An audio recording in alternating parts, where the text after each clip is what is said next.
So I thought the president really delivered a powerful first State of the Union address this evening.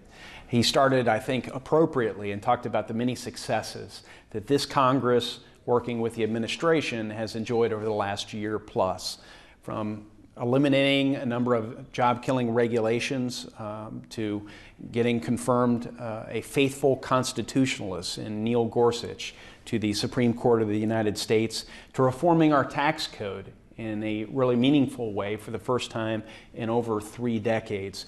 We've accomplished quite a lot. It's the tax reform in particular that I think is really touched a lot of Hoosiers in a positive way. And that's why I invited Gene Miles and Chelsea Hatfield of First Farmers Bank and Trust out of Converse, Indiana, to be my guests this evening.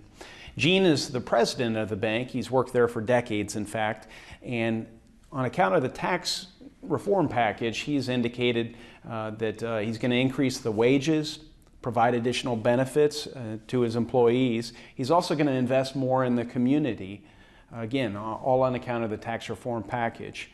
Chelsea's an immediate beneficiary of the package. She's going to use the additional money that she earns from the wage increase to finish her own education and to save up money for her 3 children and their college education in years to come.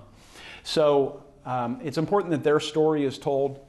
They represent so many Hoosiers that live on Main Street, that work in small towns, that live in agricultural communities, that are going to see real benefits from this tax reform package. And I'm very proud that they could be there this evening with me. The president also looked to the future over the course of his speech. He talked about the need to invest in infrastructure and got into more specifics on that front.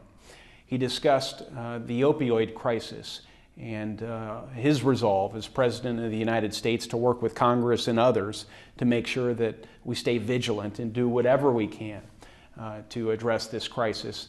And he also mentioned the need to continue investing in our military, in fact, to make sure that our military remains the strongest fighting force in the world, to ensure that our men and women in uniform never have to fight a fair fight.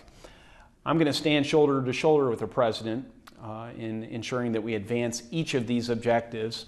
All of these efforts on my part will be informed by interaction with rank and file Hoosiers, and I look forward to traveling around the state and making sure that we do all we can to keep America strong, proud, and free.